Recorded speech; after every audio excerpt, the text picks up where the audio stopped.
ప్రార్థిస్తున్నాము.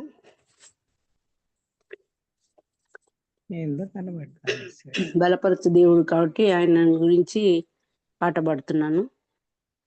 నీవు నా పక్షమున ఉండగా నాకు విరోధి ఎవరయ్యా, నీవు నా పక్షమున నుండగా నాకు విరోధి ఎవరయ్యా, నన్ను బలపరచువాడా స్థిరపరచువాడా నీకే స్తోత్రం మంచి దేవా, నాకు శక్తినిచ్చువాడా నడిపించువాడా నీకే స్తోత్రం గొప్ప దేవా, నన్ను బలపరచువాడా స్థిరపరచువాడా నీకే స్తోత్రం మంచి దేవా, నాకు శక్తినిచ్చువాడా నడిపించువాడా నీకే స్తోత్రం గొప్ప దేవా, నీవు నా పక్షమున ఉండగా నాకు విరోధి ఎవరయ్యా, నీవు నా పక్షమున నుండగా నాకు విరోధి ఎవరయ్యా, అపవాది తంత్రములు లయమగును యేసుని నామములో, అద్భుత కార్యములు ఎన్నో జరుగున్ శక్తి కలిగిన నామములో, అపవాది తంత్రములు లయమగును యేసుని నామములో, అద్భుత కార్యములు ఎన్నో జరుగున్ శక్తి కలిగిన నామములో, అన్ని నామముల కన్నను ఘనమైనది నీ నామము, అన్ని నామముల కన్నను ఘనమైనది నీ నామము, నీవు నా పక్షమున ఉండగా నాకు విరోధి ఎవరయ్యా, నీవు నా పక్షమున ఉండగా నాకు విరోధి ఎవరయ్యా, పాప బంధకములు తొలగిపోవును యేసుని నామములో, రోగ రుగ్మతలు వెడలిపోవును క్రీస్తేసుని నామములో, పాప బంధకములు తొలగిపోవును యేసుని నామములో, రోగ రుగ్మతలు వెడలిపోవును క్రీస్తేసుని నామములో,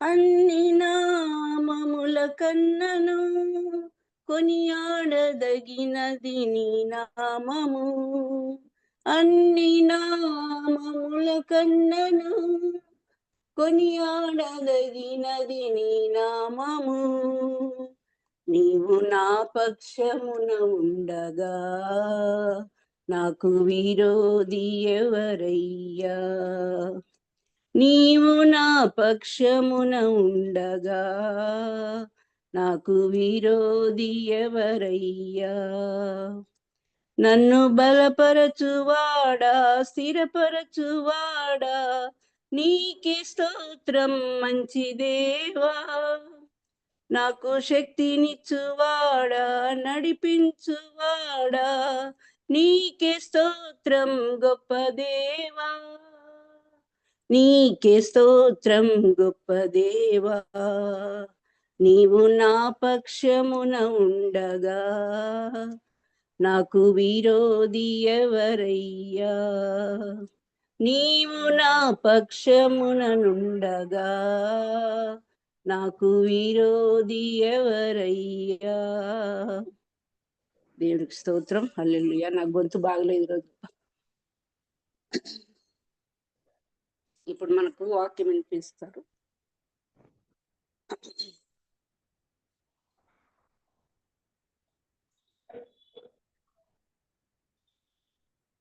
మనకు వాక్యం అందించేవారు హిమబిందు సిస్టర్ గారు. సిస్టర్ హిమబిందు ఉన్నారండి? హలో ఉన్నారు హలో. వేద ఉన్నారు హిమబిందు గారు. వందనాలు. వందనాలు. మా ఉన్నారు హిమబిందు సిస్టర్ గారు. ఒక్క నిమిషం సౌండ్ లేదు నాది. వందనాలు సిస్టర్.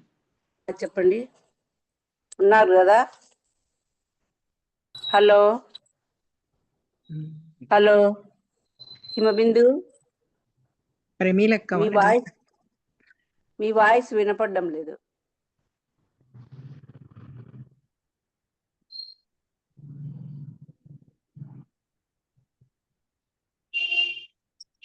వినిపిస్తాను. మాకు మీకు వినిపిస్తుందా? వాయిస్ నాకు కూడా వినిపించలేదు. హిమబిందు సిస్టర్ ఒకసారి మాట్లాడి. సిస్టర్ మీరు హలో అనండి. వందనాలు సిస్టర్. ఇప్పుడు వినిపించిందండి. చెప్పండి. సిస్టర్ పరిచయం చేయరా? నాకైతే తెలియదు. మీకు తెలిస్తే ప్రమీలక్క వాళ్ళ డాక్టర్ కదా. ఇంతకు ముందు చాలా మార్లు మాట్లాడింది. ప్రమీలక్క డాక్టరే. అవునా? హిమబిందు సిస్టర్ చాలా మార్లు మాట్లాడారు మన దగ్గర. అదే చెప్పింది సారానేమో చెప్పింది. చాలా మార్లు ప్రమీల సిస్టర్ వస్తారు కదా, ప్రమీల సిస్టర్ డాక్టర్ ఏమి ప్రమీలక్క వాళ్ళ. అవునవునులే. అమ్మా మీరే మీ గురించి పరిచయ వాక్యాలు చెప్పుకోండి మా. సరేనా? ఓకేనా? నా వాయిస్ వినపడుతుంది కదా? వినపడుతుందమ్మా. వినిపిస్తోంది. అందరూ మ్యూట్లోకి వెళ్దామండి. దయచేసి అందరు మ్యూట్ లో పెట్టుకోండి. నా పేరు హిమబిందు అండి, హోమియో డాక్టర్ని.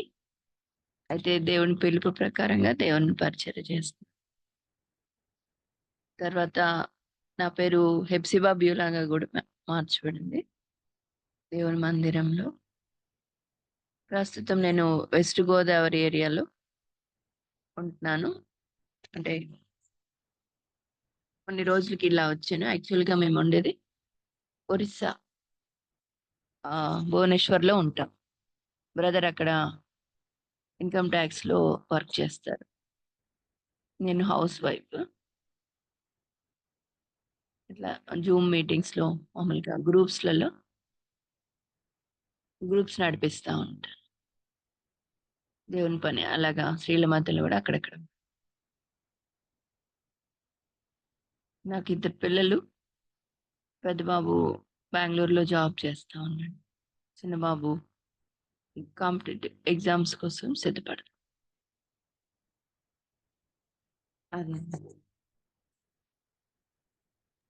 ఒరిస్సాలో పరిస్థితి ఎట్లా ఉంది సిస్టర్? పర్వాలేదు అక్కడ సేవ? ఒరిస్సాలోనా? ఒరిస్సాలో చాలా కష్టం అండి సువార్త చెప్పడం మాత్రం. మా చర్చ్ బ్రదర్ని బాగా కొట్టారనమాట లాస్ట్ ఇయర్. ఆయనతో పాటు వెళ్ళిన వాళ్ళని అప్పటి నుంచి సువార్త చేయట్లేదు బయట. మందిరంలో మాత్రమే. అది మందిరంలో కూడా లోపల మాత్రమే వాక్యాలు ఉంటాయి, బయట కూడా వాక్యాలు రాసుకోరు. అలాగా ఉంటది. సండేస్ వచ్చి గొడవ చేయడం అట్లాంటివి ఏం లేవు ప్రస్తుతం దేవుని కృపను బట్టి. మరి అది చర్చ్ లాగా కనపడదు అనమాట, అలా కట్టారు దాన్ని. సండే బాగానే వస్తారు, ఒక 30-40 మెంబర్స్ అలాగా. భువనేశ్వర్ నుంచి పక్క ఊర్ల నుండి కూడా వస్తారు. అక్కడ పెద్ద పెద్ద మిషన్ చర్చెస్ లేవా అమ్మా? ఉన్నాయి ఆంటీ. మరి వాటి మీదకి ఏమి పోరా? వాటికి అంటే ఈ మధ్యలోనే మాకు తెలిసిన అంకుల్ ఒక చోటికి తీసుకెళ్లారు మిషన్ సంబంధించి. అక్కడ తీసుకెళ్తే అక్కడ అంకుల్ పాపం చాలా పెద్ద ఆయన, ఏజ్ అయిపోయింది. వాళ్ళకి ఏమి అమౌంట్ అట్లా ఏం రావటం లేదంట. అసలు ఇంకా ఎట్లా ఉన్నారు అని అంటే, ఇంకా వాళ్ళకి అన్ని క్లోజ్ చేసేసారు అనమాట. హాస్టల్స్ అవన్నీ పిల్లలు ఉంటాయి కదా, అవన్నీ కూడా క్లోజ్ చేసేసినారు. ఉన్న బయట అంటే పేదవాళ్ళని ప్రతిరోజు కూడా పిలిపించి వాళ్ళు భోజనాలు పెట్టి చేసుకుంటున్నారు. పెద్ద ఏరియా, ప్లేస్ అంతా అట్లానే ఖాళీగా ఉంది. చిన్న మందిరము, ఆ సండే మాత్రం వాళ్ళు గ్యాదర్ అవుతారు. అంతా ఒక పాడుపడిన దానిలాగా అట్లాగా ఉంది అన్నమాట. గవర్నమెంట్ వచ్చిన తర్వాత దాదాపు ఇయర్స్ అయింది అనుకుంటా అది క్లోజ్ చేసి. అంటే వీళ్ళ అమ్మాయిలు వచ్చి అట్లా హాస్టల్లో ఉండి అట్లా చాలా చక్కగా ఉండేదంట అది. అదన్నీ క్లోజ్ చేసేసారని చెప్పారు. ప్రతిరోజు కూడా అక్కడ దగ్గరలో ఉన్న అదే స్లమ్ ఏరియాలో వాళ్ళు ఉన్న అమ్మాయిలు, బోర్డింగ్స్ స్కూల్స్ అవన్నీ ఉంటాయి కదమ్మా, వాళ్ళ బోర్డింగ్స్ ఉంటాయి అమ్మాయిల స్కూల్స్ అవన్నీ boardings, కూడా close high చేసేసారా schools, aunty? Close చేసారా ఆంటీ అవన్నీ? ఇప్పుడు అవి దుర్మార్గం. ఊరికే రూమ్స్ అవన్నీ మాత్రమే మేము చూసాము అంతే. ప్రస్తుతానికి ఆ అంకుల్ వాళ్ళ ఇల్లు, అక్కడ పక్కన చర్చి, అవి రెండు మాత్రమే వర్క్ జరుగుతా ఉంది. మిగతా అన్ని కూడా క్లోజ్ చేసి ఉన్నాయి.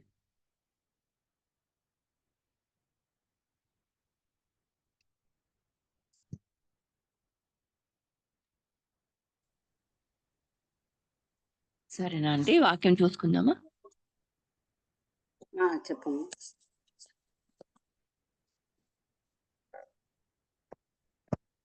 ఎంతసేపు తీసుకోమంటారా అండి? 5 వరకు తీసుకోమ్మా. ఒకవేళ కొంచెం లేట్ అయినా 5:10 వరకు లాస్ట్. Up to 5:10.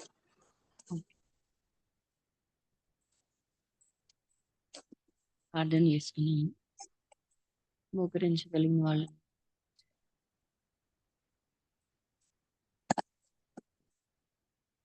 పరిశుద్ధుడైన తండ్రి, నమ్మకమైన మా దేవ, అత్యున్నతమైన సింహాసనందు ఆసీనుడైనటువంటి గొప్ప తండ్రి, నీ నామానికి వందనాలయ్యా.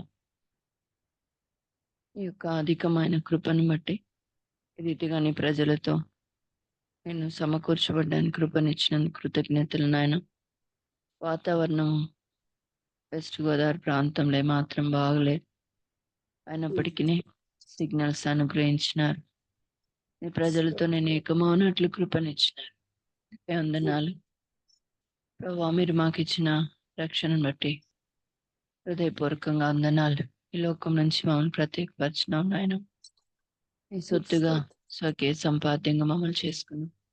దాన్ని బట్టి హృదయపూర్వకంగా వందనాలు చెల్లిస్తున్నాను తండ్రి. దయగలిగిన ఆయన ఈ సమయంలో మీరు మా మధ్యలో ఉండి నాయన మీ మాటలు మాకు అనుగ్రహించండి. నేను వట్టిదాన్ని ప్రభా, ఈ మాత్రం నా దగ్గర ఏ జ్ఞానం లేదు, ఏ మంచితనం కూడా లేదు.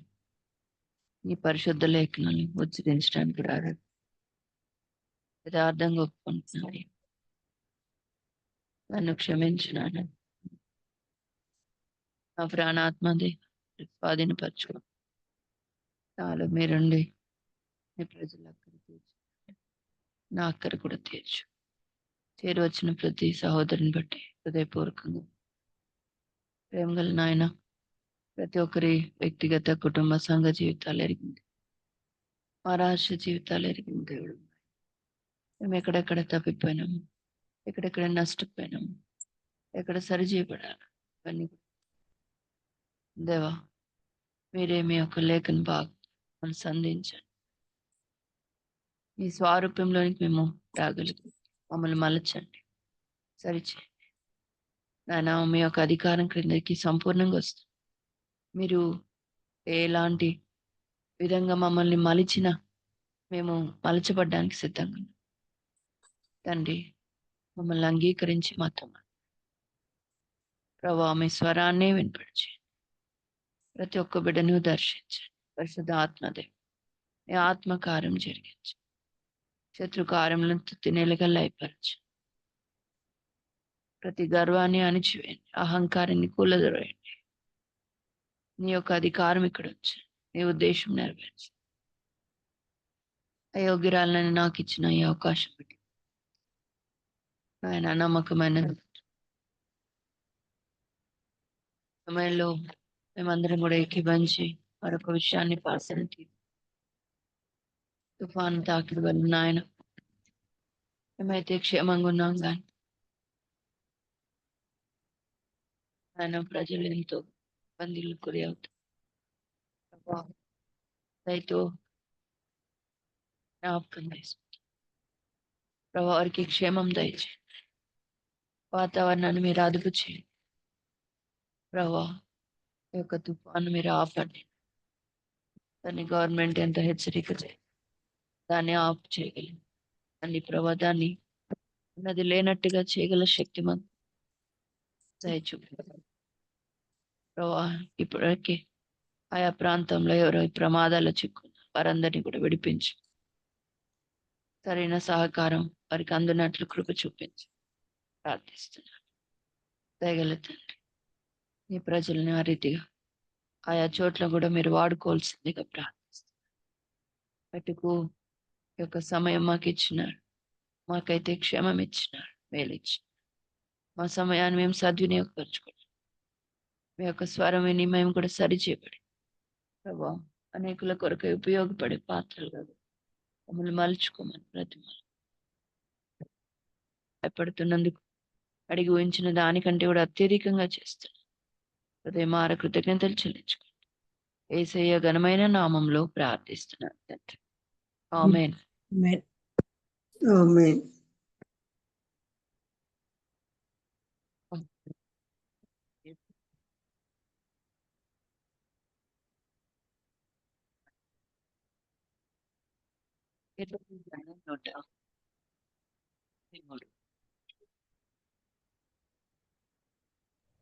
సిస్టర్ మీ వాయిస్ వినిపించలేదు.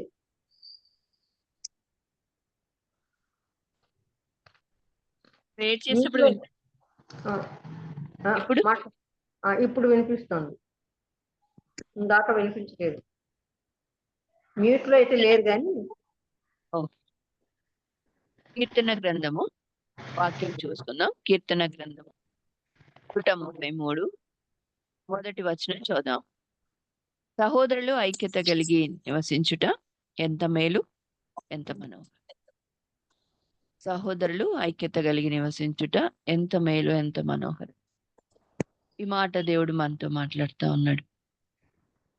మనము ప్రభు యొక్క రక్తం చేత కడగబడిన వారం, కొనబడిన వారం, విమోచించబడిన వారము. అటువంటి మనం అందరం కూడా ఒకే కుటుంబానికి చెందినవారు. ఎఫెసీయులకు రాసిన పత్రిక 3వ అధ్యాయం ద్వారా. కాబట్టి ఒకే కుటుంబం అన్నటువంటి సోదరులు. అయితే మనం అందరం కూడా ఎట్లా ఉండాలట? ఐక్యత. అలా ఉంటేనే ఎంతో మేలు, ఎంతో అది మనోహరమైతే దేవునికి చాలా సంతోషకరమైన. మనం చూస్తాం కదా, హేబేలును కయీను చంపివేసినప్పుడు దేవుడు అడుగుతాడు కయీన్ని, నీ తమ్ముడైన హేబేలు ఎక్కడ? తర్వాత అంతకుముందు కూడా అడుగుతాడు, నీ మోకము చిన్నబుచ్చుకున్నావేంటి? వాళ్ళిద్దరి మధ్యలో అసూయ, ద్వేషము, కొట్లాట వచ్చింది. దేవుడు ఎంతో కలత చెందేవాడు. దూరం పడే మనం కూడా అంతే కదా. మన తల్లిదండ్రులు, పిల్లలు మన కళ్ళ ముందు సంతోషంతో, సమాధానంతో ఆడుకుంటా ఉంటే వాళ్ళు ఒకరి కోసం ఒకరు పలకరించుకుంటా ఉంటే ప్రేమగా ఒకరి కోసం ఒకరు భారంగా ప్రార్థన చేసుకుంటాం. మనం ఎంతో సంతోషం. అదే వాళ్ళు ఒకరి మీద ఒకరు కొట్లాట, అసూయ, స్వార్థం, ద్వేషం అలాగా వాళ్ళు ఉంచుకొని ఒకరి గురించి ఒకరు చాటుగా మాట్లాడుతారు. మన దగ్గర చెప్తారు. అలా చెప్తున్నప్పుడు ఉంటామేమో కానీ మనసులో ఎంతో దుఃఖం కదా. మన పిల్లల్ని మన దగ్గరికి ఎట్లా వచ్చి చెప్తారు? మనం కూడా చాలా సార్లు మన దేవుని దగ్గరికి వచ్చి చెప్తా ఉంటాం. యేసయ్యా చూడయ్య, అతను అట్లా, ఈమె ఎట్లా చేసింది చూడు ప్రభా. ఇంకా ఏం చెప్తాం తెలుసా? కొన్నిసార్లు నన్ను శిక్షించి నీ బిడ్డనే నన్ను ఇట్లా చేసినారు చూడు ప్రభా, వాళ్ళ సంగతి ఏందో చూడు అన్నట్లుగా కూడా మనం ప్రవర్తిస్తాం. ఇవన్నీ అంటే ఒకసారి మనము గమనించుకోవాలి. దేవుని దృష్టికి వాళ్ళు చెడ్డవాళ్ళే కావచ్చు, కానీ దేవుడు వారిని ఏ దృష్టితో చూస్తాడో మనం గుర్తించి అదే దృష్టితో మనం చూడవలసి ఉండాలి. ఇప్పుడు వెళ్దాం మనకు దేవుడు చూపినట్టు ఆదికాండం 3వ అధ్యాయంలో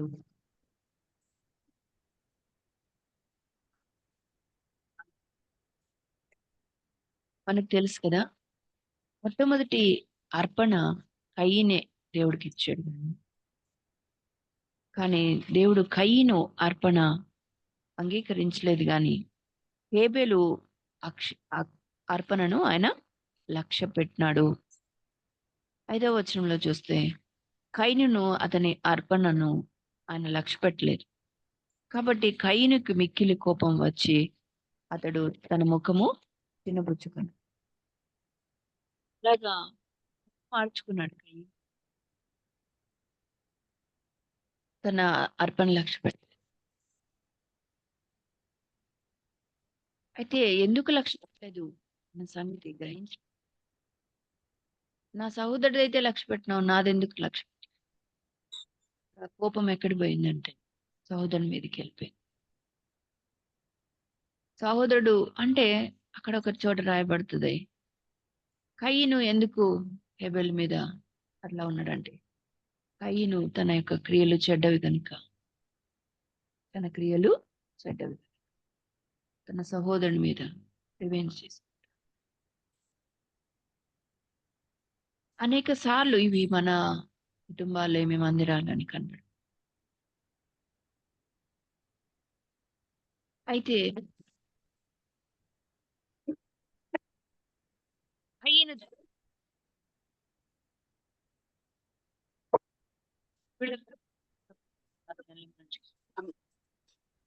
నీ వాయిస్ కట్ అవుతుందమ్మా, క్లియర్ గా లేదు.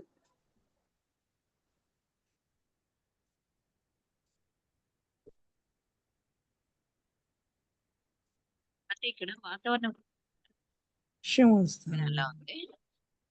అదే ఇప్పుడు మందికి అంటే దగ్గర పెట్టుకుంటుంటే వస్తుంది. Cyclone clarity. అయితే భయంకరమైన తుఫాన్ అయితే ఎట్లా వచ్చిద్దమ్మా క్లారిటీ? వస్తేనే కదా మనకు అర్థమయ్యేది అట్లా నేను చెప్పేది. అదే నిజమేలేండి. ఇక్కడ దగ్గర పెట్టుకున్నప్పుడు ఓకేనా? ఇప్పుడు ఇప్పుడు ఓకే అమ్మా, ఇప్పుడు ఓకే. ఓకే. ఓకే, నేను జాగ్రత్తగా చూసుకుంటాను. ఓకే. ఓకే తల్లి. హెబ్రీయులకు రాసిన పత్రిక 11వ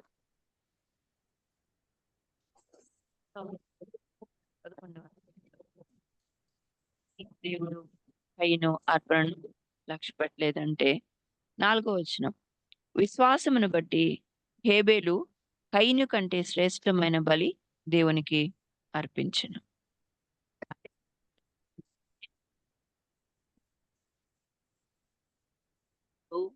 కయ్యను అర్పించలేకపోయినాడు, అవిశ్వాసం. వీలైతే విశ్వాసంతో అర్పించినాడు కనుక అది అంగీకరించబడాడు. హేబేలు విశ్వాసంతో అర్పించినాడు గనక అది అంగీకరించబడింది. కానీ కయ్యను విశ్వాసం లేదు. అంటే ఏదో చెయ్యాలి కదా కదా అంటే ఎంత నష్టం అంటే, కయ్యను పరిస్థితిని చూస్తే మనకు అర్థమైంది.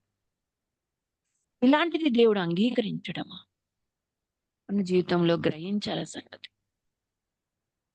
హేబేలు విశ్వాసంతో నువ్వు అది కొంచెమైనా కానీ దేవుడు చాలా సంతోషపడ్డాడు. ఏదో అది ఆచారంగా మనము చేసినట్లయితే అది దేవుడి సన్నిధికి ఇచ్చే. కానీ సాతాను నేడు దినాల్లో మనం చేసే ప్రతి పని కూడా అలవాటుగా ఆచారంగా చేసేటట్టుగా వాడు మలుస్తా ఉన్నాడు. వాడు కుయుక్తిపరుడు. నువ్వు చేస్తున్నావు కదా, మందిరానికి వెళ్తున్నావు కదా, ప్రార్థన చేస్తున్నావు కదా, ఉపవాసం ఉంటున్నావు కదా, ప్రార్థన చేస్తున్నావు కదా, ఇంతే. కాబట్టి ఆ భ్రమలో మనల్ని ఉంచేస్తున్నాడు. అసలు దేవుని సన్నిధికి చేరుతా ఉందా? సన్నిధికి ఆయన లక్ష్య పెడుతున్నాడా? ఆయన లక్ష్య పెడు. నువ్వు ఎంత ప్రయాసపడు, ఎన్ని రోజులు, లేకపోతే ఎంత కష్టపడు, అంత వ్యర్థమైంది.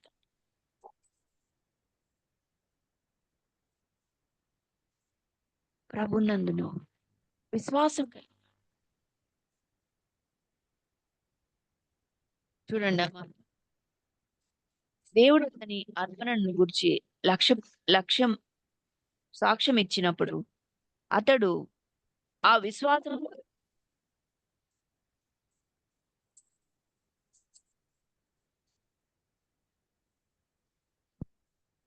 దేవుడు కూడా దేవునికి మోమాటం లేదు మనకున్నట్టుగా. అయ్యో కయ్యను ఏమనుకుంటాడో అనేది లేదు. ఖచ్చితంగా లక్ష్య పెట్టలేదు. మనకు తెలుసు కదా, మత్తయి సువార్తలో మనం చూస్తాం అనేక సంగతులు కూడా మనం గ్రహించవచ్చు. ఎక్కువ చూడండి, మన మందిరంలో కానీ స్త్రీల మీటింగ్లే అనుకోండి, ఎంతమంది మనము అలవాటుగా వచ్చినాం, ఎంతమంది సరి చేసుకోవాలయ్యా, అయ్యా నాతో మాట్లాడయ్యా, నువ్వు మా మధ్యలో ఉంటావయ్యా అని ఆశతో ప్రార్థనాపూర్వకంగా వచ్చినాం చెప్పండి. ఎంతమంది మనలో నిర్లక్ష్యంగా శ్రద్ధగా వచ్చినాం. వెళ్ళాలి కదా, తప్పదు కదా, నేను కనబడితే చాలు, వినకున్నా పర్వాలేదు, ఇలాంటి సంగతులు ఎన్నో ఉంటాయి. మత్తయి సువార్తలో అక్కడ మాట్లాడుతా అక్కడ ఏం చెప్తా ఉన్నారు అని అంటే, ప్రభు 15వ అధ్యాయంలో 9, ఈ ప్రజలు తమ పెదవులతో నన్ను గణపరుచుతురు గాని వారి హృదయం నాకు దూరంగా ఉన్నది. మనుషులు కల్పించిన పద్ధతులు దైవోపదేశములని బోధించుచు వారు నన్ను వ్యర్థంగా ఆరాధిస్తున్నారు. వాళ్ళు ఆరాధిస్తున్నారంట ఎలాగంటే పెదవులతో. చాలా సార్లు కూడా మన ప్రార్థన కూడా ఇట్లానే ఉంటుంది, మన ఆరాధన కూడా ఇట్లానే ఉంటుంది.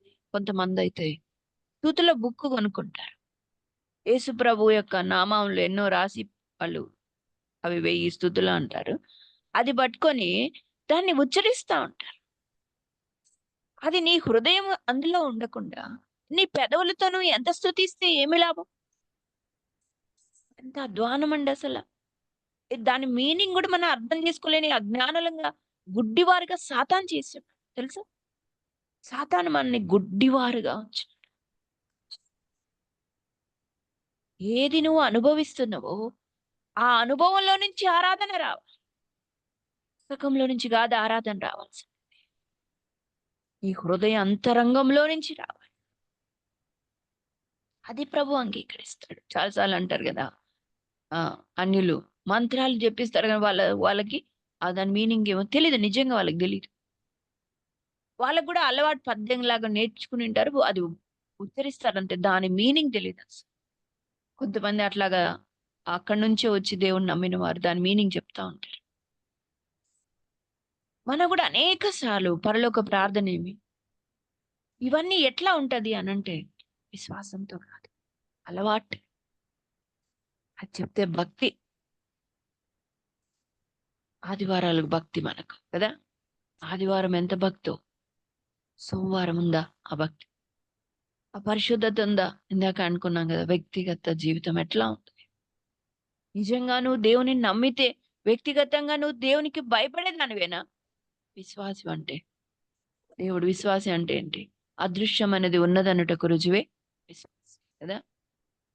ప్రభు ఉన్నాడు నమ్ముతున్నావు, అదే విశ్వాసం. నిజంగా నువ్వు నమ్మితే, నిజంగా నువ్వు విశ్వాసమే అయితే, దేవుడు ఉన్నాడన్న భయం నీకుంటే అందరి ముందు ఒకలాగా, అందరి వెనకాల ఒకలాగా ఎందుకుంటావు? ఇక్కడే ఉంటది కదా, కీర్తన 101లో చాటుగా నీ పొరుగు వాన్ని దూషిస్తే నేను సంహరిస్తానంటాడు దేవుడు. ఇలాంటి సంగతులు మన జీవితంలో ఎన్నో. కీర్తన 101:5 తమ పొరుగు వారిని చాటున దూషించు వారిని నేను సంహరించేదను. ప్రభు సంహరిస్తాడు, చంపేస్తాడు. ఆత్మీయంగా మనం చావడానికి కారణాలు అవి. ఈ సహోదరుల ఐక్యత విషయంలో అలా సీరియస్గా ఉంటాడు. ఒకవేళ ఐక్యతగా ఉంటే కూడా చాలా బలమైన కార్యాలు చేయగలం మనం. ఇద్దరు, ఆ పాట ఎప్పుడు తెలుసు మనకి, ఎప్పుడు మాట్లాడతాం కూడా, ఎప్పుడు ప్రార్థనలు కూడా చేస్తాం. ఇద్దరు ఏకీభవిస్తే వారి మధ్యలో నేను ఉంటాను అంటాడు. ఇద్దరు ప్రార్థన చేస్తే ఇద్దరి కంటే ఇద్దరు లేక ముగ్గురు. ఇంకేమంటాడు? ఇద్దరు ఏకీభవించి భూలోకంలో మీరు ఏది అడిగినా పరలోకమందు మీ తండ్రి మీకు అనుగ్రహిస్తాడు. అసలు ఎంత గొప్ప వాగ్దానం తెలుసా అది. నువ్వు ఏది అడిగినా ఇస్తాడు, అంత శక్తి ఉంది ఇద్దరు ఏకీభవించి చేసి. ఇంకో చోట అంటే మీరు ఏది బంధిస్తే అది నేను. మీరు ఏది విప్పితే అది నేను విప్పుతా. అలాంటి శక్తి ఏకీభావంలో ఉంది.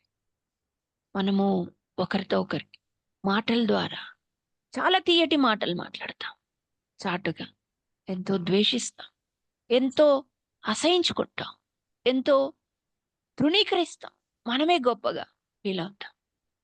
అంతరంగంలో నువ్వు ఏ కొలతని సహోదరి పట్ల కొలుస్తున్నావు అన్న సంగతి దేవుడు సూటిగా స్పష్టంగా ఆయనకు బాగా తెలుసు. నువ్వు ఏ కొలతతో కొలుస్తున్నావు దేవుడు చూస్తా ఉన్నాడు. మత్తయి సువార్త 7వ అధ్యాయంలో మనం చూస్తే, మత్తయి సువార్త 7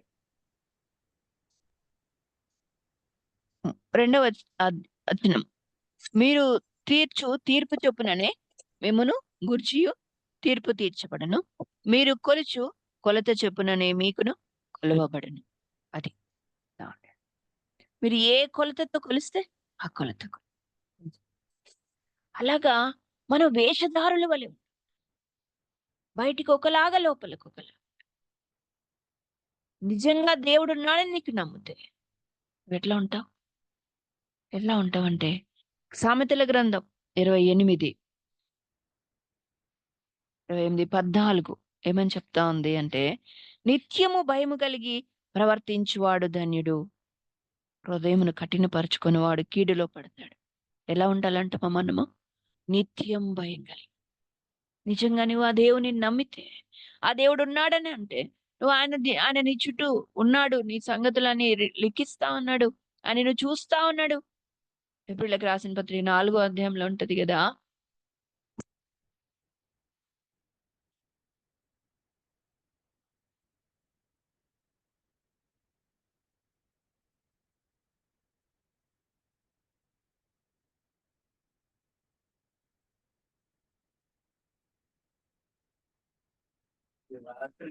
సౌండ్ వినపట్టం లేదండి.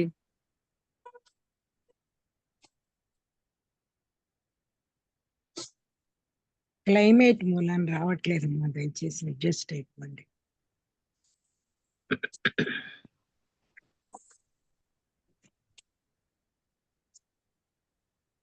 క్లైమేట్ అసలు వాయిస్ సరిగ్గా వినిపించ. ఇప్పుడు ఇప్పుడు వినిపిస్తుంది. వినిపిస్తుందమ్మా.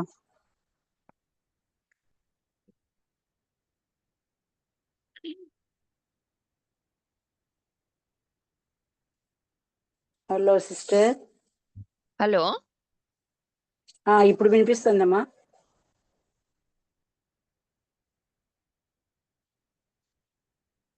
ఇప్పుడు వినిపిస్తున్నా సిస్టర్? ఓకే రా, ఓకే.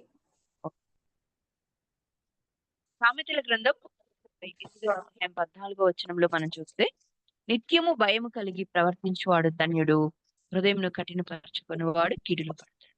దేవుడు కోరేది ఏంటంటే, నిత్యం మనకు భయం ఉండాలి. అందరి ముందు ఒకలాగా, అందరి వెనకాల ఒకలాగా మనము ఎంతో యథార్థంగా మనం ఉండాలి. దేవుడు ఉన్నాడు, ఆయన చూస్తున్నాడు అన్న భయం మనలోని. కాబట్టి నిజంగా మనము దేవుని నమ్మితే, విశ్వాసం ఉంటే, మనము దైవ భయం కలిగి ప్రవర్తిస్తాం. ఇంకో మాట చూడండి,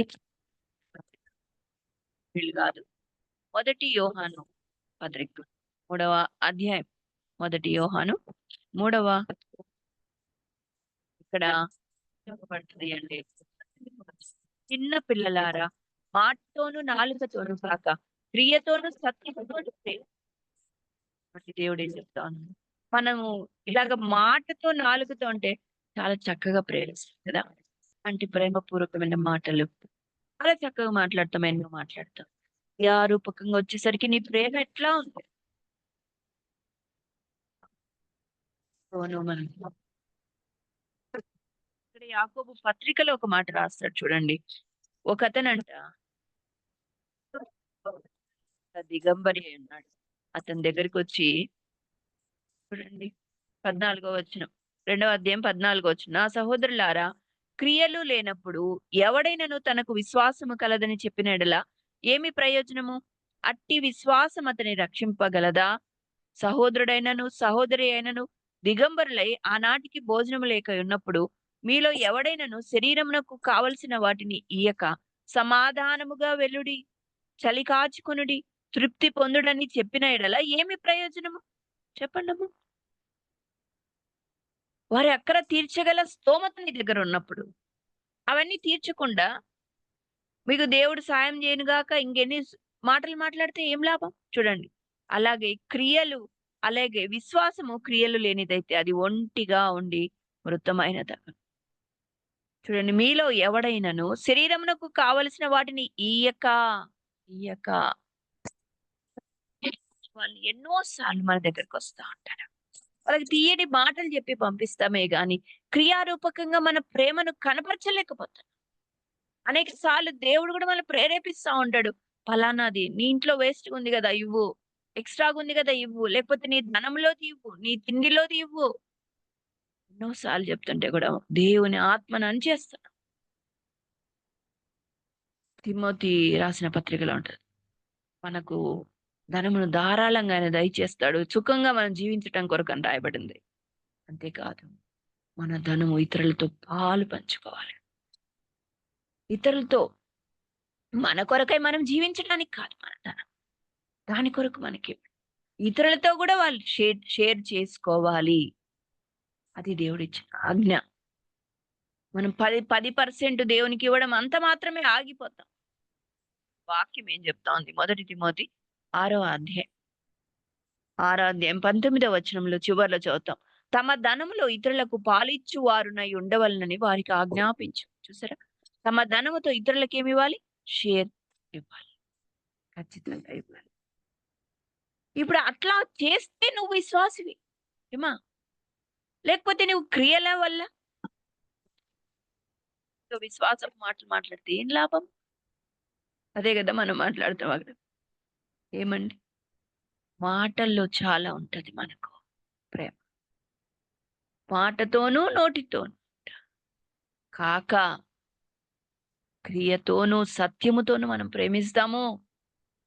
అది నిజమైన విశ్వాసం. చూడండి, క్రియలు లేకపోతే 17వ వచనం, అలాగే క్రియలు, విశ్వాసము క్రియలు లేనిదైతే అది ఒంటిగా ఉంది. ఈ క్రియలు లేని విశ్వాసం గురించి చెప్తా ఏమంటాడు తెలుసా? అది దయ్యముల నమ్మిక అంటే. చూడండి 19వ వచనం, దేవుడు ఒక్కడే అని నీవు నమ్ముచున్నావు, అలాగా నమ్ముట మంచిదే, దయ్యములను నమ్మి వణకుచున్నవి. వ్యర్థుడా, క్రియలు లేని విశ్వాసము నిష్ఫలమైనదని తెలుసుకొనగోరుచున్నావా? ఏమంటావు అన్నాడు. దేవుడు ఒక్కడే అని నువ్వు నేను నమ్ముతున్నావు, అట్లే దయ్యాలు కూడా నమ్ముతాయంట. మరి అదెట్లాగా? అవి కూడా విశ్వాసులా ఏమన్నా? వాటికి మనకు ఏది తేడా ఉంది అనంటే, అవి క్రియారూపకంగా చూపించు. నువ్వు నమ్ముతున్నావు అంటే ఏంది? ఆ దేవుని నేను నమ్ముతున్నాను, ఆయన దేవుడు ఉన్నాడని భయపడి బ్రతుకుతున్నాను. దయ్యాలు తెలుసు, వాటికి ఆయన ఒక్కడే దేవుడు అని తెలుసు, కానీ అవి లోబడవు. ఇప్పుడు చెప్పండి, లోబడకపోతే మనలో ఉన్న విశ్వాసం ఎలాంటి విశ్వాసం? దయ్యముల విశ్వాసం, దయ్యముల నమ్మికే. నిజంగా నువ్వు నీ దేవుని నమ్మితే దేవుడున్నాడన్న భయంతో బ్రతుకు. అందరి ముందు ఒకలాగా, ఒంటరిగా ఉన్నప్పుడు ఒకలాగా వద్దు. అది కయ్యను బ్రతుకు. కయ్యను అడుగుతాడు కదా దేవుడు, ఎక్కడ నీ తమ్ముడు? నేను కావలి వాడినా? యథార్థంగా ఉన్నాడా? నేను ఇలా చేశానని చెప్పాడా దేవునికి? దేవుడట ఎంతో మంచివాడు, ఎంతో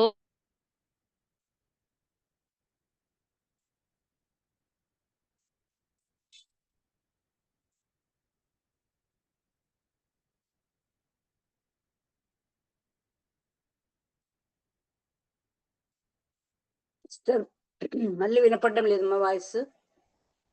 సిస్టర్ చూడండి అన్నమాట. వినపడ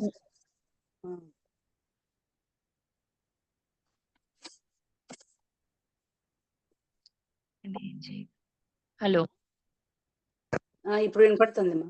హలో ఆదికాండంలో 3వ, మీరు వెంటనే చెప్పండి, నేనేమైనా సరి చేసుకుంటాను వినపడకపోతే. ఆదికాండం 4వ అధ్యాయంలో చూడండి, ఇక్కడ కయీను అర్పణ, హేబేలు అర్పణ అని మనం చూస్తాం. కయీను మొహం చినబుచ్చుకున్నాడు తన అర్పణ అంగీకరించినప్పుడు. అయితే దేవుడు మొహం చినబుచ్చుకున్నాడు, పాపా నువ్వు చేయబోతాడు. అయితే ఆ దానికంటే ముందే దేవుడు మాట్లాడతాం. అంటే తలంపు రూపంలోనే పాపం అనేది ప్రవేశిస్తుంది, అది క్రియారూపకం అవుతుంది. ఆ తలంపు రూపంలోనే వచ్చినప్పుడే దేవుడు మనల్ని హెచ్చరించేవాడుగా ఉంటాడు, పాపం చేయకుండా ఆపడానికి ప్రయత్నం చేసేవాడుగా ఉంటాడు. 6వ వచనం, యెహోవా కయీనుతో నీకు కోపమేలా, ముఖము చిన్నబుచ్చుకొని ఉన్నావేమి? నీవు సత్క్రియ చేసిన ఎడల తలనెత్తుకొనవా? సత్క్రియ చేయని ఎడల వాకిట పాపము పొంచియుండును, నీడల దానికి వాంఛ కలుగును, నీవు దానిని ఏలుదువనెను. రీతిగా దేవుడు ముందుగానే కయీనుతో మాట్లాడు. కయీను లోపడలేదు, దేవుని ఆ ఆట మార్పును తీసుకుని రాలేదు.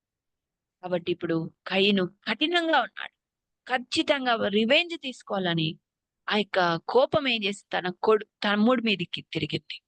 తమ్ముడి మీద అసూయ పెరిగిపోయింది. అసలు తను తప్పు చేసినందువల్లే కదా దేవుడు అంగీకరించలేదని తన తప్పు తాను చూసుకోవట్లేదు. నేటి దినాల్లో మనం అలాగే ఉంటున్నాం. ఫలానా వాళ్ళు నన్ను గౌరవించలేదు, మరి ఏదో చూడలేదు, ఇది చూడలేదు అన్న ద్వేషమే వాళ్ళు పెట్టుకుంటున్నాం. అయ్యో ప్రవ్వా, నేను వాళ్ళు అట్లాగా నన్ను తృణీకరించడానికి కారణం నాలోనే ఏదో పొరపాటు, నేను సరి చేసుకుంటా అన్న మనస్తత్వం ఉండటం లేదమ్మా.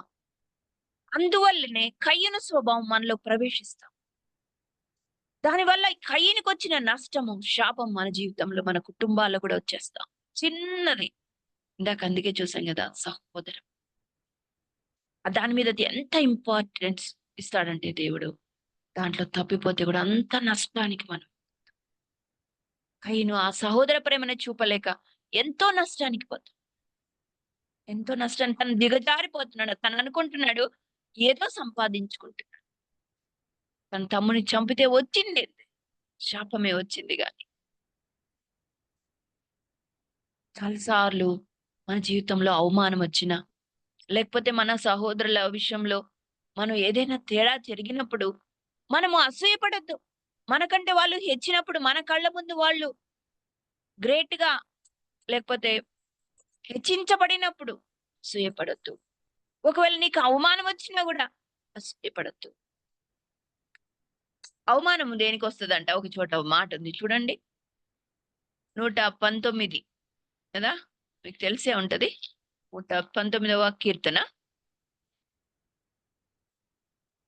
నేను నీ యొక్క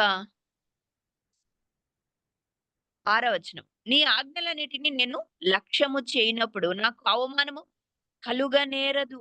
అర్థమైందా? దేవుడు వాక్యము పొల్లుసున్నా కూడా తప్పిపోదు, ఉట్టి మాట కాదు ఇది. ఆయన ఆజ్ఞలన్నీ మనం లక్ష్యం చేస్తే మనకు అవమానమే రాదు.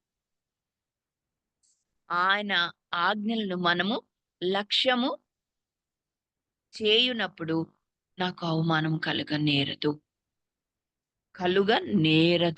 చూసారా, చాలాసార్లు అవమానం అంటే వాళ్ళు వీళ్ళు అనుకుంటాం గాని, అయ్యో నేను ఆజ్ఞ విరినాను, నేను ఎక్కడో తప్పిపోయినానని మనం చూసుకో.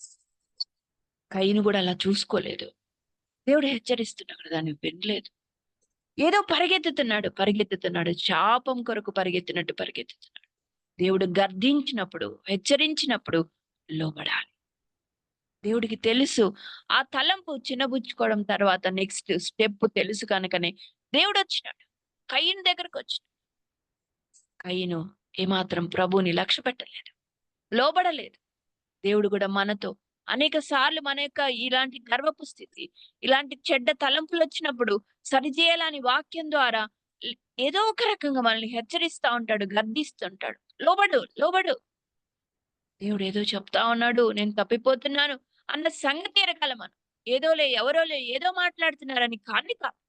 దేవుడు వారి ద్వారా నన్ను హెచ్చరిస్తున్నాడు, నేను తప్పిపోతున్నానని ఆ గ్రహింపు కలిగి ఉండాల. కయ్యనువలే ఇంకా అలగడం కాదు, ఇంకా చిన్నబుచ్చుకోవడం కాదు, ఇంకా పతనమై. అప్పుడు ఆ సమయంలో హేబేలు పట్ల కయ్యను ఎట్లా ప్రవర్తించినాడు మనకు తెలుసు. చంపేసినాడు సహోదరు. ఏమొస్తుందని చెప్పండి ఏమొస్తుంది? నీ క్రియలు నువ్వు సరిగ్గా చూసుకొని బాగు చేసుకోవాల్సింది పోయి, వేరే నీతిమంతులైన వారిని, విశ్వాసంలో స్థిరులుగా ఉన్నవారిని చంపడం వల్ల ఏమి నష్టం? హేబేలు చనిపోయిన విశ్వాసం ద్వారా అతని రక్తం మొరపెడుతుంది దేవునికి, తెలుసా? ఇంకా నేటి హేబేలు గురించి మనం మాట్లాడుకుంటున్నాం. ఇంకా అతనికి ఘనతే వస్తా ఉంది. ఎదుటి వాళ్ళని కించపరచాలని, తగ్గించాలని, నష్టపరచాలని ఎన్ని చాటు పనులు చేస్తున్నావో దేవునికి క్లియర్ కనపడతా ఉంటది. మన కళ్ళ ముందు అన్ని, నువ్వు రహస్యంగా మాట్లాడుకున్న, రహస్యంగా తలంచిన అన్ని కనపడుతున్నాయి. వాటిని ఎదిరించి నువ్వు చేస్తున్నావు. దాన్ని ఒక్కసారి ఆలోచించు. ఆయన ఎదిరించి ప్రవర్తిస్తున్నావు, ఎదుటివాడిని కించపరుస్తున్నావు, తృణీకరిస్తున్నావు, తక్కువగా ఎంచుతున్నావు. అదే నీ పతనానికి అది ఇప్పుడే నువ్వు సరి చేసుకున్నావా సరి, లేకపోతే అది నిన్ను నష్టంలోనికి, శాపంలోనికి తీసుకెళ్తుంది. చిన్నదే కావచ్చు. అక్కడ రాయబడుతుంది, తృణీకరించకూడదంట, వేలు పెట్టి చూపకూడదంట. అలాంటి ఉపవాసం నాకు నిజమైన ఉపవాసమా అంటాడు దేవుడు. యెషయా గ్రంథము 58వ అధ్యాయంలో. చాలా సార్లు మనం ఎదుటి వాళ్ళని తక్కువ చేయాలి, మనం ఎక్కువ అన్నట్లు చూపించడానికి ప్రయత్నం చేస్తాం.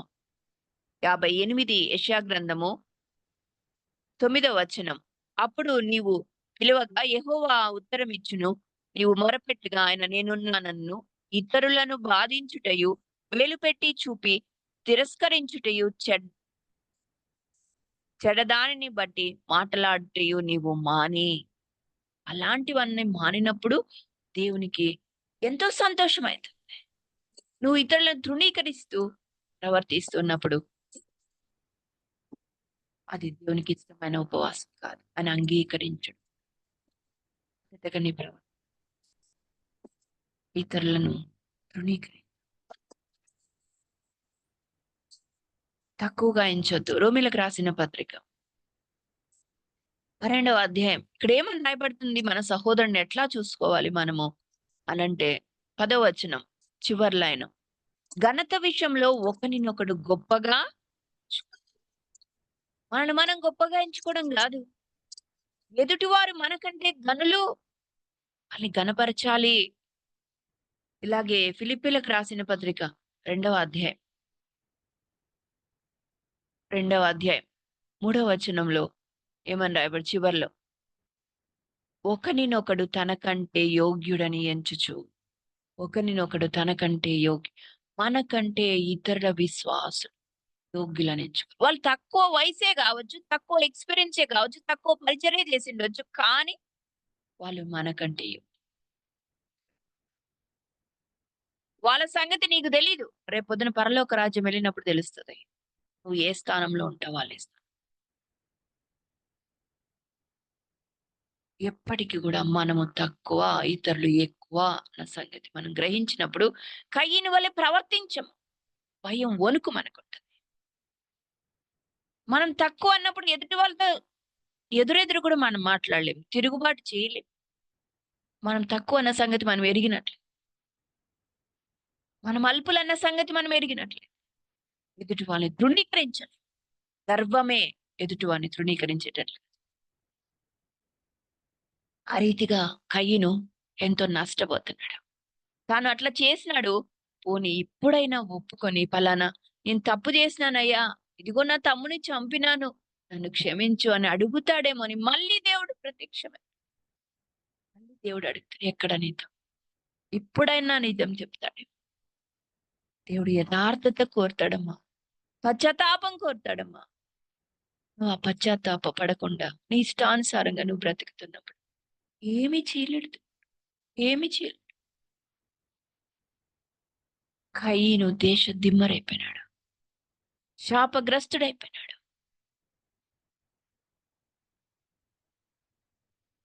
ఎన్నో అవకాశాలు మన జీవితం, వాటన్నిటిని చాలా సద్వినియోగపరచుకో. మొదట్లోనే మనం సరి, దేవుని దగ్గర నుంచి శిక్ష మన మీదికి రాక, ఈ విషయంలో చాలా సీరియస్. నీ ఆత్మీయ స్థితి ఉల్టా ఒకసారి ఆత్మీయ జీవితంలో ప్రభా ఎక్కడ తప్పు చేస్తున్నా నాకు తెలియదు అని ప్రార్థన చేసుకో. ఎక్కడో నేను బలహీనమైపోతాను. అన్ని చోట్ల నువ్వు చెప్పినట్టు వింటున్నానయ్యా, కానీ నేను ఆత్మీయంగా నీకు దూరం అవుతున్నట్టుగా నాకు అనిపిస్తుంది. ఎక్కడ నేను తప్పు చేస్తున్నా, ఎక్కడ చేస్తున్నా అని దేవుని దగ్గర నేను ప్రార్థన చేస్తున్నాను. ప్రార్థన చేస్తా ఉంటే దేవుడు ఒక మాట చూపిస్తా వచ్చాడు. ఇర్మీయా గ్రంథంలో ఎక్కడ ఉంటది, తొట్లు ఉంటాయంట, రంధ్రాలు ఉంటాయంట. ఆ తొట్లలో మనం ఎంత నీరు పోస్తున్నా ఆ రంధ్రాల నుంచి వెళ్ళిపోతానే ఉంటది. ఎంత పరిచర్య చేస్తే ఏం లాభం? ముందు ఆ రంధ్రాలు వాటిని మరమ్మత్తు చేసుకోకుండా, వాటిని క్లోజ్ చేసుకోకుండా నువ్వు ఎన్ని నీళ్లు పోస్తే ఏం లాభం? వెళ్ళిపోతా. నువ్వు ఎంత పరిచర్య చేస్తున్నా కూడా వేస్ట్ అయిపోతుంది. ఎక్కడ ప్రభా, ఎక్కడ నేను తప్పు చేస్తున్నా? దేవుడు చూపిస్తాను, చాటున నీ పొరుగు అని దూషించాడు. అంతేకాదు, ఆదికాండం 12వ అధ్యాయంలో అబ్రహాముకి ఇచ్చిన వాగ్దానం, అబ్రహాము పిల్లలకు అందరికి ఇస్తున్నా. అబ్రహాంకి ఇచ్చిన వాగ్దానం ఏంది అంటే, నిన్ను దూషించే వారిని నేను దూషిస్తాను, నిన్ను శపించే వారిని నిన్ను ఆశీర్వదించే వారిని నేను ఆశీర్వదిస్తాను, నిన్ను దూషించే వారిని శపిస్తాను అంటున్నాడు అక్కడ దేవుడు. అబ్రహాంకి ఆ వాగ్దానం ఇచ్చిన, నిన్ను ఎవరైతే ఆశీర్వదిస్తారో వారిని నేను ఆశీర్వదిస్తా, నిన్ను ఎవరైతే దూషిస్తారో వాళ్ళు శపించబడతారు. నీవు అబ్రహాము బిడ్డవే కావచ్చు, నీ పక్కన ఉన్న వాళ్ళు కూడా అబ్రహాం బిడ్డలే, వాళ్ళకు కూడా ఈ వాగ్దానం ఉంది. ఇప్పుడు నువ్వు అబ్రహాము బిడ్డను ఏం చేస్తున్నావు? దూషిస్తున్నావు. అంటే ఏం చేస్తున్నావు తెలుసా? శాపం తెచ్చుకుంటున్నావు. నువ్వు ఎంత పని చేసినా, ఎంత కష్టపడినా, ఎంత సంగతులు చేస్తున్నా, ఎక్కడ ఆ హోలులో నీళ్లు వెళ్ళిపోయినట్టుగా ఆత్మీయ జీవితం వెళ్ళిపోతా ఉంది. ఏం మిగలట్లే. పరిచర్య చేసే ఓళ్ళంతా కష్టపడి చేస్తున్నావు, కానీ లాస్ట్కి వచ్చి పక్కన నీ పొరుగు వాళ్ళు ఏదో ఒక్క మాట అంటారు. ప్రభా, ఈ చిన్న మాట కూడానా? ప్రతిదీ కౌంట్ చేయబడుతుంది. నీ సహోదరుని తీర్పు తీర్చుటకు నీవే పాటినాను, పొరుగు వారిని తీర్పు తీర్చుటకు పాటి. చాలాసార్లు మన ఆత్మీయ జీవితం ఇలాగే పతనం అయిపోతుంది, నష్టం. కాబట్టి ఇప్పుడు అలాంటి హోల్స్ ని మనం క్లోజ్ చేసుకో. మన నోరు ముయ్యాలి.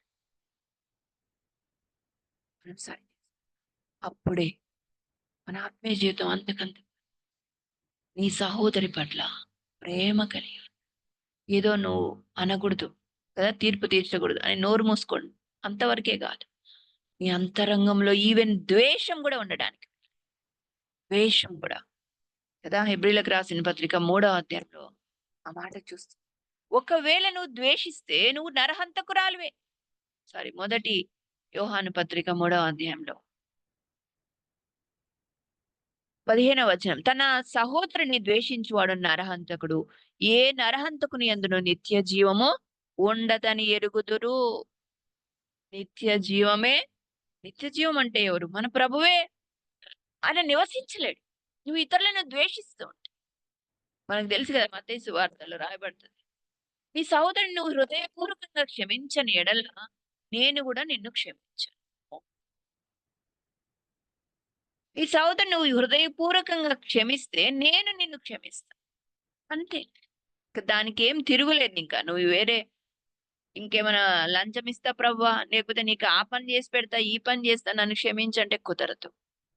ముందు నీ సహోదరుని హృదయపూర్వకంగా క్షమిస్తేనే నిన్ను క్షమిస్తా. నువ్వు అది క్షమించకుండా నువ్వు ఎన్ని సంగతులన్నా చెయ్యి, యాక్సెప్ట్ చేయబడు. కుప్పలు డబ్బులు తెచ్చి హుండీలో వేసినా కూడా, లేకపోతే నీ యొక్క శరీరం నల్లగొట్టబడేటట్లు పరిచర్య చేసిన, ఉపవాసం ఉండి ఎన్ని సంగతులు చేసిన, అంగీకరి. మత్తయి సువార్త 18వ అధ్యాయం 35వ వచనం, మీలో ప్రతి వాడును తన సహోదరుని హృదయపూర్వకముగా క్షమింపని ఎడల నా పరలోకపు తండ్రి ఆ ప్రకారమే మీ ఎడల చేయున. నేను చూసారా, చాలా ఖచ్చితమైన మాట. ఎక్కడ సరి చేసుకోవాలి ఇప్పుడు మనం? ఎక్కడ తప్పిపోతున్నావు? క్లియర్గా మాట్లాడాడు. సరి చేసి అని అంటాడు, నేను దయాళుడను, క్షమించుటకు సిద్ధమైన మనస్సు గలవాడు. కీర్తన గ్రంథం 80, కీర్తన 86, 5వ వచనం. ప్రభువా నీవు దయాళుడవు, క్షమించుటకు సిద్ధమైన మనస్సు గలవాడవు, నీకు మొరపెట్టు వారందరి ఎడల కృపాతిశయం గలవు. పని ఇప్పుడు ఏంటంట? దేవుని దగ్గర క్షమాపణ అడగాలి, క్షమాపణ అడగాలి. ఆయన క్షమించడానికి సిద్ధం.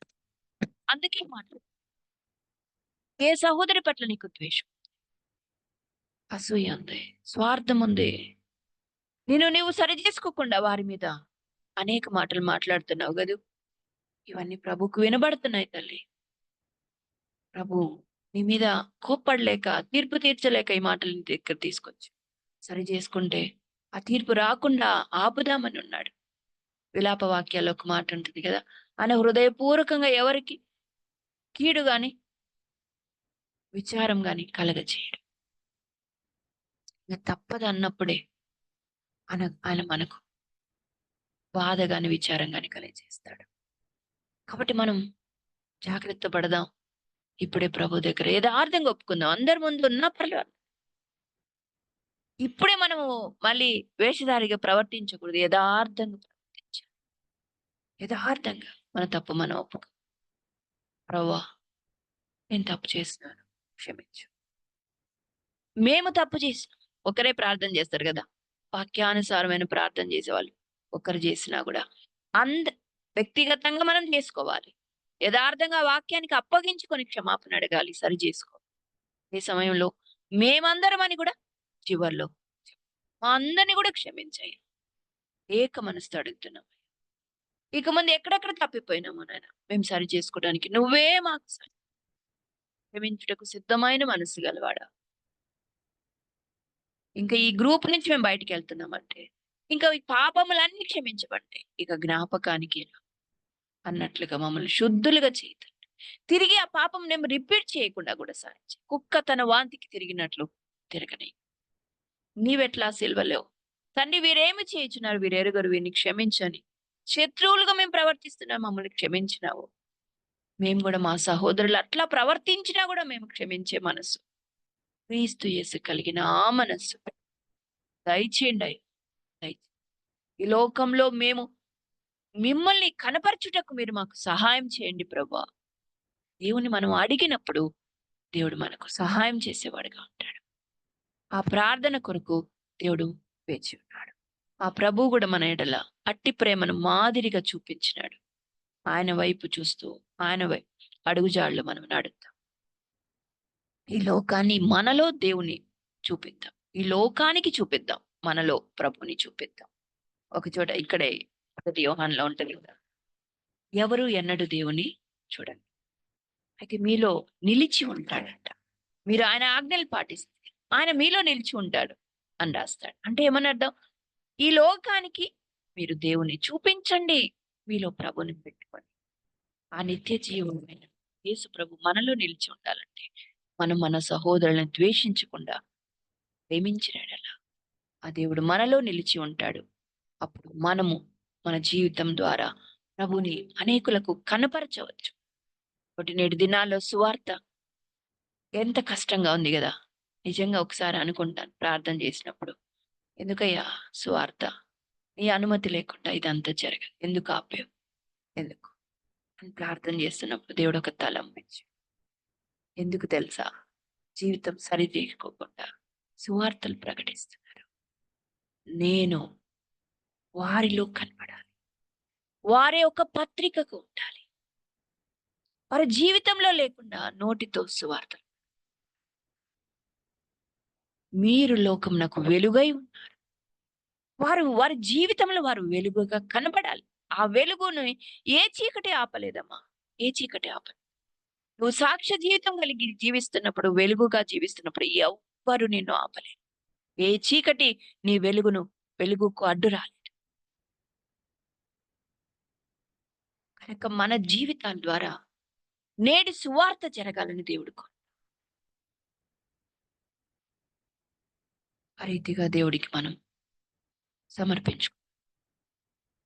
దేవుడు మనల్ని ఆ రీతిగా దీవించిన దేవుడి మాటల్ని ఆమేన్. ఆమేన్. ఆమేన్. చక్కటి రికార్డింగ్ వాక్యాన్ని. ఓకే అమ్మా. ఏం సంధ్య? అంటే రికార్డింగ్ స్టాప్ చేయరు ఎవరన్నా? ఎవరున్నారు ఇక్కడ వర్క్ చేస్తే? అక్క అమృతక్క, అమృతక్క లేదా? అమ్మా. అమృతక్క ఆ, ఆ. రికార్డింగ్ రికార్డింగ్ స్టాప్ స్టాప్ చేయాలి. చేయాలా? కానీ